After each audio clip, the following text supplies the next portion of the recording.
বেশ কয়েকদিন থেকে এই অসহায় বৃদ্ধ মা তিনি অসুস্থ হয়ে পড়েছেন।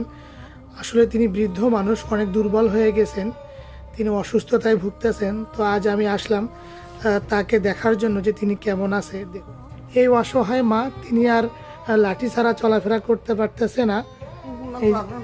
এই যে মাকে দেখতে পাচ্ছেন, তিনি আসলে অনেক অসুস্থ হয়ে পড়েছেন। তো আমি তাকে দেখতে আসলাম বা আপনাদেরকেও দেখাবো যে তিনি এখন কেমন আছে।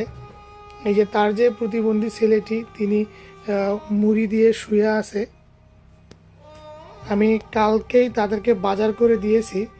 এখানে মরিচ দেখতে পাচ্ছেন, আর এখানে এই যে আলু, পেঁয়াজ, আর এখানে কিছু কাঁচা বাজার দেখতে পাচ্ছেন। তাকে আমি মাছ কিনে দিয়েছিলাম গতকালকেই। এই অসহায় মা তিনি সকালের খাবার খেয়ে তার যে হাঁড়ি পাতিলগুলো ছিল এগুলো দেখুন সুন্দরভাবে পরিষ্কার করে রোদে শুকাইতে দিছে।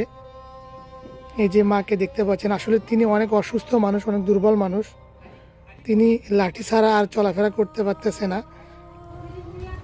একবার ভাবুন, এই অসহায় মা গুরুতর অসুস্থ হয়ে পড়লে তার যে অন্ধ প্রতিবন্ধী ছেলেটি আছে তার কি হবে একবার ভেবে দেখুন।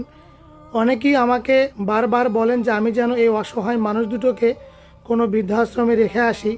আসলে সবথেকে বড় কথা, এই অসহায় মা তিনি কোথাও গিয়ে থাকতে চায় না। আমরা তার বড় মেয়ের বাড়িতে কিছুদিন আগে পাঠিয়েছিলাম, তিনি সেখানেও থাকেনি। বেশ কয়েকদিন আগে তার ছোট মেয়ের বাড়িতেও পাঠিয়েছিলাম আমরা তাদেরকে, তারা সেখানেও থাকেনি। তো তারা সেখান থেকে চলে আসছে, তারা কোথাও গিয়ে থাকতে চায় না। আমরা এর আগে তাদেরকে বৃদ্ধাশ্রমে রেখে আসার জন্য উদ্যোগ নিয়েছিলাম, তিনি কোনোভাবেই যেতে চায় না। তো এরপর থেকে আমরা এই অসহায় মাকে ভালোভাবেই দেখাশোনা করতেছি। তাদের রান্না খাওয়ার জন্য আমরা গ্যাসের চুলাও দিয়েছিলাম, এখনও দেখতে পাচ্ছেন গ্যাসের চুলাটি। আর এর আগে আমরা তাদেরকে অন্য একজনের বাড়িতে খাওয়ার ব্যবস্থা করেছিলাম, এই মা তিনি সেখানেও খায় না। তারপর থেকে আমরা এই গ্যাসের চুলাটি কিনে দিয়েছি তার রান্নার জন্য, এবং তাকে আমরা বাজারঘাট যখন যেটা প্রয়োজন হয় আমরা করে দিই।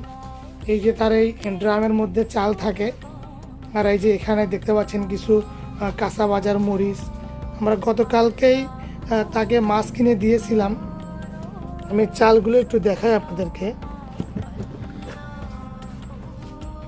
অনেকগুলো চালই আছে এখনো, কমপক্ষে 15-20 কেজি চাল হবে।